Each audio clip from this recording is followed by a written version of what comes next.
kind of do for real. Cosmic psychedelic funk is what I came to do. Yep. I'm so by funky. Hey. So by funky. I'm so by cosmic soul. Hey. Hey everybody, good evening. This is Alan Black. We want to welcome you to another edition of the Arthur's Authority Lounge, which is the official TV show for Arthur's. We're excited to have you here this evening. I'm going to be hosting in the place of Dr. Takara Nicole. She's out of town right now visiting family. We want to wish her well. Nicole, my other co-host, will be here for the second half of the show. But again, we want to thank you for tuning in and taking time out of your schedule to check us out and hear from some really great authors here in the city of Omaha, Nebraska. The way that Takara has designed this show is what we're really doing here is we are highlighting and we're edifying some of the great authors that you're going to be seeing here or have seen up to this point on the show. So again, we want to thank you for being here this evening. I'm excited because we have a brand new author. Yes. She's excited. She's on her way to some great things. I'm so excited to have her here. Miss Elisha Suttles, welcome to the program. Thank you. We're very honored to have you here today. Let's start it out by telling me, hey, who is Miss Suttles and how did you get to this point? Yes. So before Mrs. Suttles, I was Elisha Willis, born and raised in Omaha, Nebraska. Was raised in a single mother household. I was the only child for about 12 years. Wow. I know, 12 whole years. And then soon came my little sister Taylor and my little brother Stephen. A lot of my experience growing up has been built on resilience. My grandfather, Udell Willis, as he rests in peace, has raised the woman of our family. So he raised my mom, Idell, and my aunt, Dorianne. And our family was truly built on understanding the importance of resilience and just getting things done. So a lot of my upbringing was built on understanding that we're going to go through some things, but understanding also that we can't let that stop us from where we need to go. Exactly. Yeah, absolutely. I think that's fascinating because when I think about, say, the intangibles, that's what I call them, resiliency, the ability to bounce back and keep pressing forward is really such an important thing. How much do you think that is stressed in today's environment compared to when you were growing up? Honestly, I feel like the resilience that I knew and experienced is different in a lot of the youth that I see now. That grit, I don't know if things just have changed generationally, but I see it a little differently, that our youth of today is needing a little more support or understanding, needing some teachings of what that resilience can look like for them and how to process that, emotionally, mentally, and kind of just navigate through that, right? Because along with resilience is also perseverance. Exactly. And I think it's a little bit different, I feel. I feel like I see many maybe not give much towards that push. I think what I've witnessed, some might try a few times, but then feel like they don't have that grit to move forward.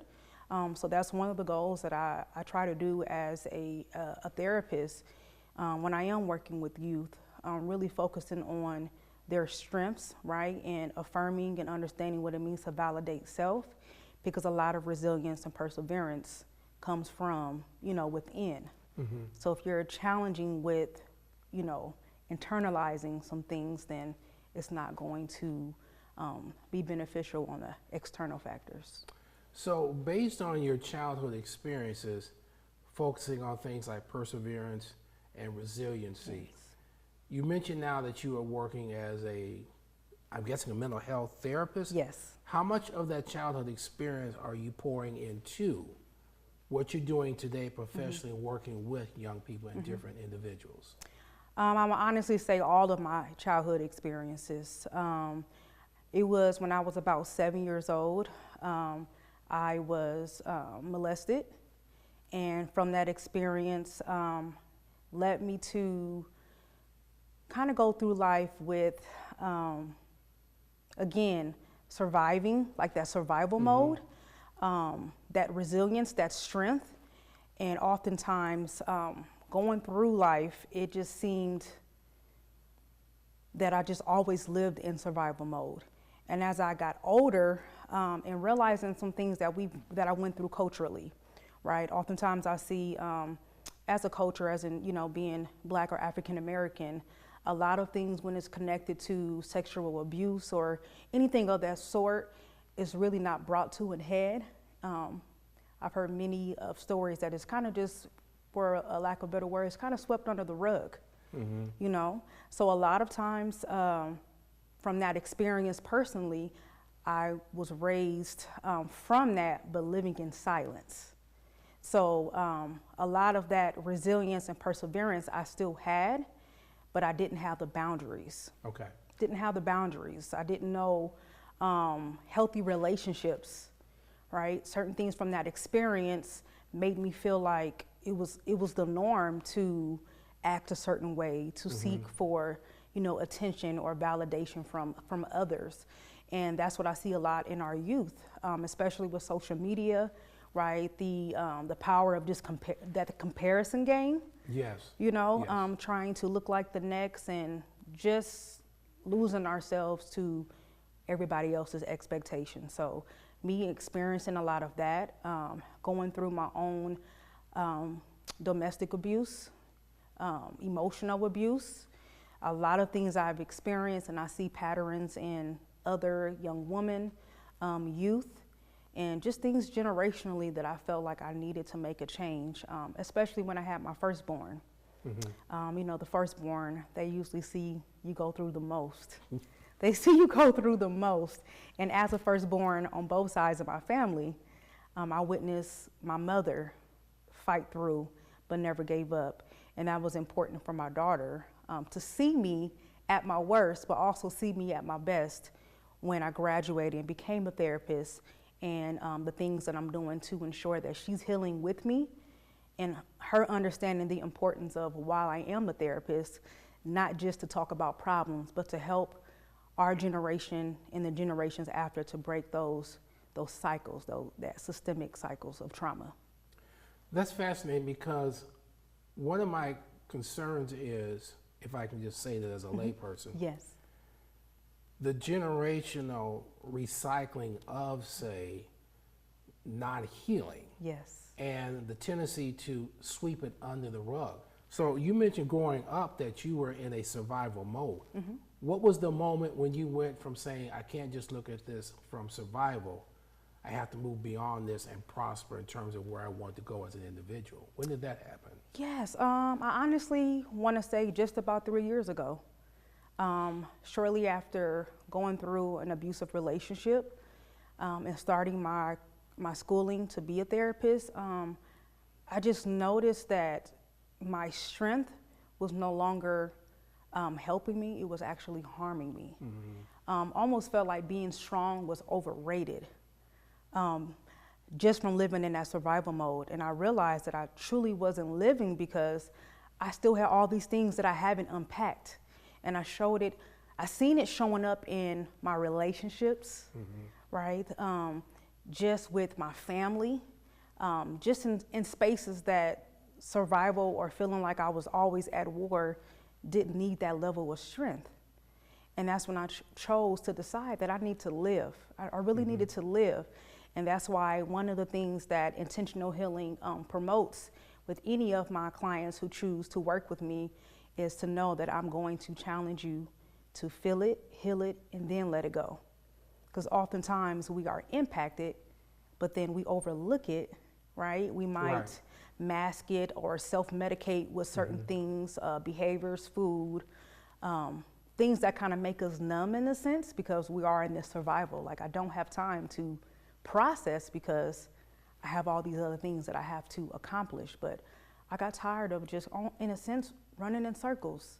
Okay. And it was starting to affect me physically, because I didn't feel mentally that I was breaking, but it started breaking me down physically. And that's when I realized this survival mode is not helping me, it's actually harming me. Right. So tell us a little bit more about the company. That this is your company, this is your baby. Yes. And I'm guessing you're drawing from the experiences growing up, and now you're trying to channel those experiences into working with other individuals. Yes. How do you get them to recognize what they're dealing with? Is there a diagnostic portion of that you deal with? How does that work? Because again, I'm just a layperson. Yes, absolutely. Yes, Intentional Healing and also is a nonprofit, and then Intentional Healing of Omaha LLC is the for-profit, and both of them are birthed from my experiences solely. I am a believer, and I choose to believe that the things that I've been challenged with was not just for me. Mm-hmm. I truly believe that it was put in me and through me to make sure that I'm helping others who obviously going to experience the same thing, especially as a culture. So from that, and I lost my train of thought. What was the question again? Okay. So another part of this I wanted to ask you about. You mentioned, I'm going to loop back to the young people you're working with. Mm-hmm. How much difficult is there dealing with the social media aspect of life that just kind of engulfs everything? Yes. How do you deal with that with today's generation?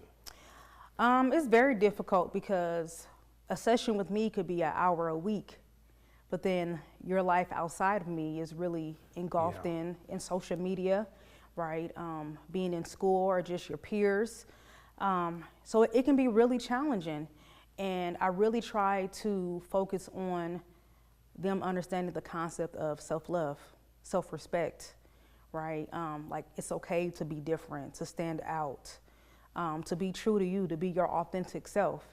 And those who have, honestly, a supportive home, right? So if you have parents who are very supportive and ensuring that there's a consistent structure, then I have seen success. I have seen my youth really overcome those challenges of social media and truly stand on who they want to be, and which is be true to themselves. That's fantastic, because what I'm sensing is that a lot of time there is the lack of, say, self-confidence, self-assurance as such, and then you're trying to get them to a position where they say, hey, where I'm at is not necessarily where I have to stay. Yes. You have the capacity to grow beyond that. So. Absolutely. But where you are at in that moment, like, normalize those emotions. I really encourage my clients to invite those emotions, those feelings, those thoughts without judgment, right? Because it has to be a level of acceptance before there's any accountability. Like, this is where I'm at, but I have to be accountable enough to know that this is not where I want to stay. Exactly. So you have to acknowledge what that is that you're feeling, that you're thinking, your reality, but then knowing that you have the ability to change the narrative of your reality. So you're also providing them a safe space. Yes. Where they're able to kind of just let all of it out. Absolutely. Instead of the age-old tradition of holding it in. Absolutely. Where it becomes detrimental in all aspects of your life, correct? Yes, absolutely correct. And I really came to that process from, again, just my own experience. Being so strong, like I said earlier, it affected me physically. I was diagnosed about, I want to say maybe about 4 years ago with fibromyalgia. And the way fibromyalgia really operates is it's not physical pain. Exactly. It's not like a muscle pain. So it's like nerve pain. But it's definitely real, right? It can be, in many cases, immobilizing for some people. And I remember it very clearly. It was one night I was laying in bed and I was sitting there just crying. And I was just in so much physical pain. And then I just kind of sat there. Like, I like to reflect a lot. So I go through the emotion and then followed up with reflection. Like, okay, let me look inward and see what is this pattern that I'm noticing, right? Being intentional about where you are, right? It brings that another level of awareness, self-awareness. And I remember anytime I have intense pain, it's always around the season of where I went through the most negative, impactful experiences in my life. That's when I realized that pattern of my pain increased and intensified. Interesting. And around that time, I remember being in that abusive relationship. I also remember the day that it's the same season that my grandfather had passed away, and he was, you know, the rock of the family. So I just connected those two. Like, wait a minute. So this pain that is real, but it's not real, is connected to my unresolved conflicts, unprocessed emotions, right? Just those things that I've avoided over the years or swept under the rug because I got to keep going. I got to keep going. And it's unfortunate because culturally, we have embraced the concept that be strong, don't talk about it, sweep it under the rug, particularly as men. Yes. Which has not helped any. It has hurt more than it has helped. I'm just thinking about my age group in terms of, okay, you don't talk about certain things, but that's not solving the problem. No, not and at that's all. just making it worse because then, like you said, you potentially are passing it on to the next generation because they emulate and they duplicate the behavior Absolutely. that you see. The name of your company is Intentional. Intentional healing. Why that name? Because intentional itself means you're deliberate. You're doing something on purpose, right? So if you're deliberate about it, then there comes sacrifice. There's some uncomfortable feelings. There's a lot of things attached to it, but you have a pinpoint, right? You have a goal in mind. You're focused. And it's intentional. You're deliberate. You're doing it on purpose.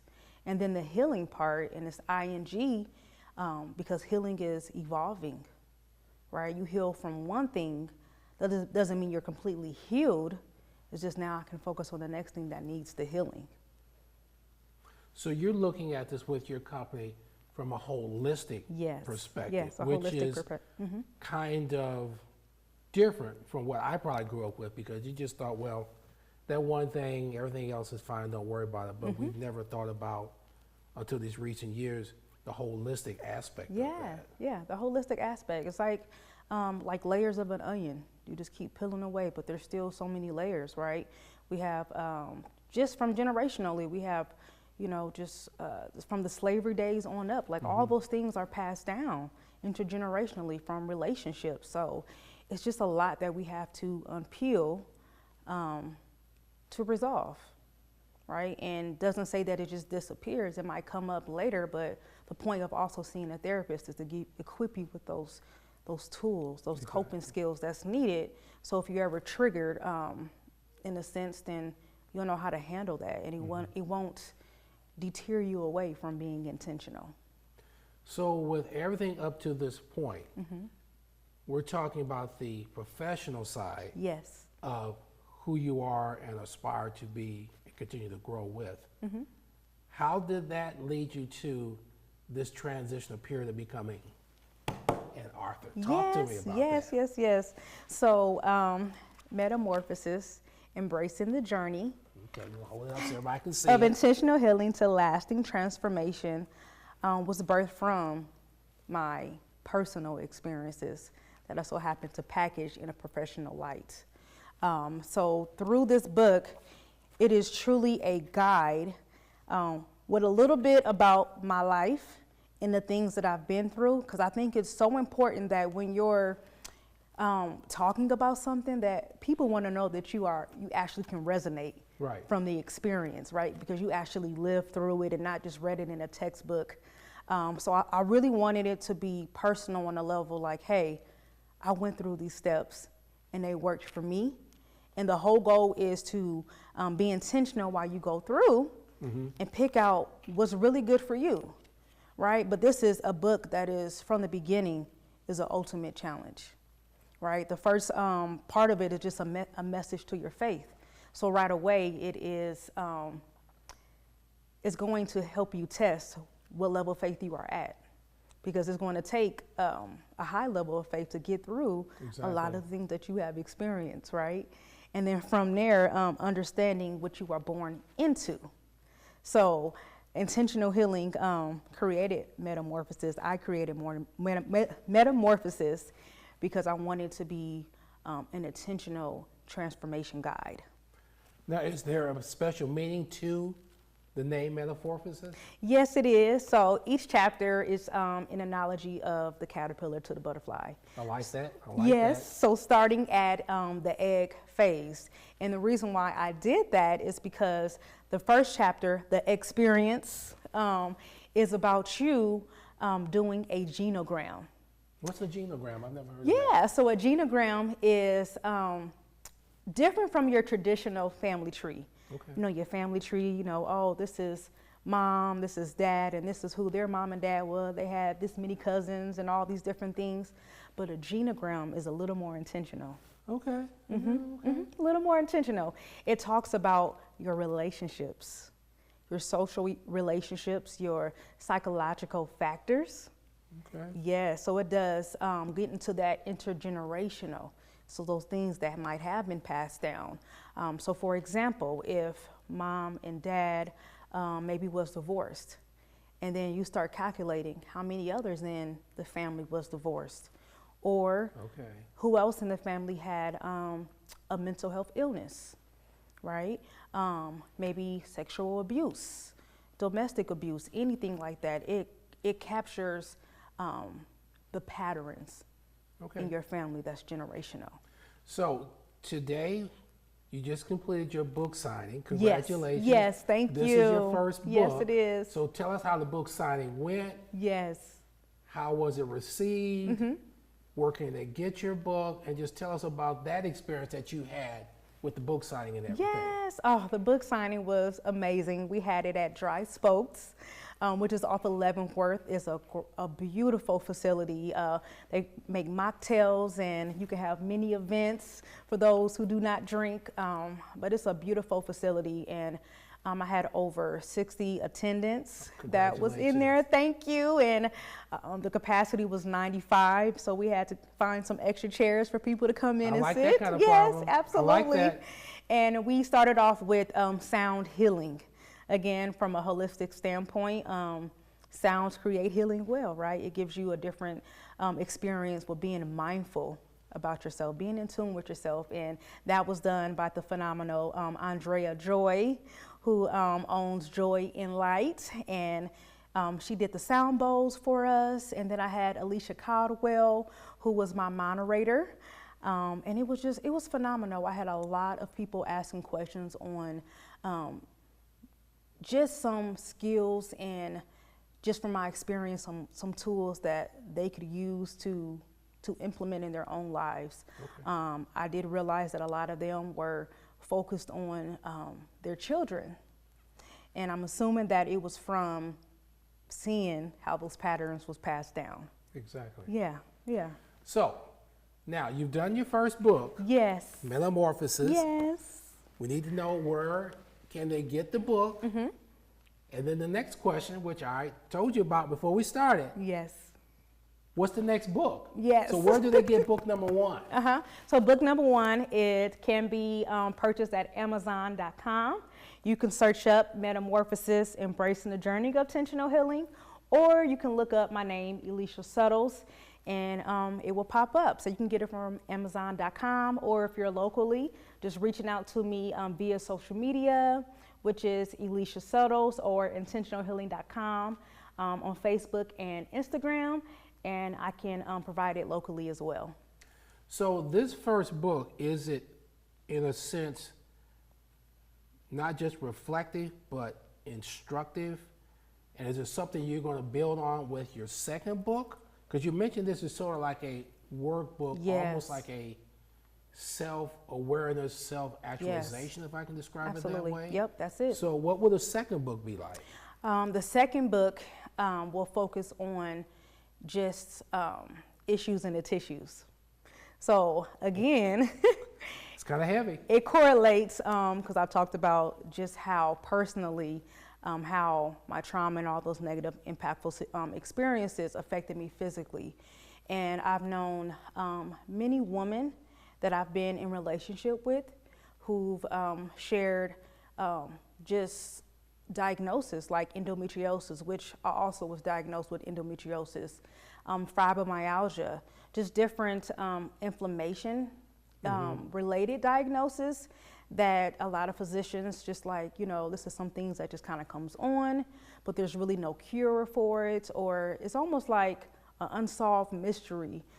And it's just very fascinating that I've been in community with a lot of women who experience a lot of things connected to the body. Interesting. Because there is that inner connection relationship. Yes. In terms of the whole being. It's not just Yes. one area which is isolated and disconnected Yeah. from the other. So we have to always be aware of that. So you have the first book, Yes. fantastic book signing. Are you also looking at going into speaking engagements with this as well, I'm guessing? Yes. So now I do conferences and talk a lot about intentional healing and release to receive, right? You have to release some things in order to make room for new things. So yes, I do plan to go on some tours. Awesome. Yes, and talk about the issues in the tissues will be the focus of my next book, Learning How to Heal the Nervous System. Okay. Hey, we're just about out of time, Yes. but this went so fast. We want to thank you again for coming, Elisha. Tell us one more time where they can get your book and everything, and how they can contact you. We want to make sure they're able to reach out to your audience here through our program. How will they contact you? Absolutely. So you may contact me at Intentional Healing R3 on Instagram or Intentional Healing Inc. on Facebook. And then you can also purchase the book from Amazon.com, looking up Elisha Suttles, or just inboxing me, and I can deliver locally as well. Thank you so much. We're honored to have you Thank here. you. Audience, you've heard from a dynamic young lady. She's being a blessing to so many. Reach out to her because she's there to support, encourage, edify, and uplift each other. Again, we want to thank you again for tuning into the Arthur's Authority Lounge here this evening. We look forward to seeing you with the next episode. Hey, support these great authors, support the authors in your area. We will see you with the next show. Thank you. Bye-bye. Thank you. What you trying to do for real? For real. Cosmic psychedelic funk is what I came to do.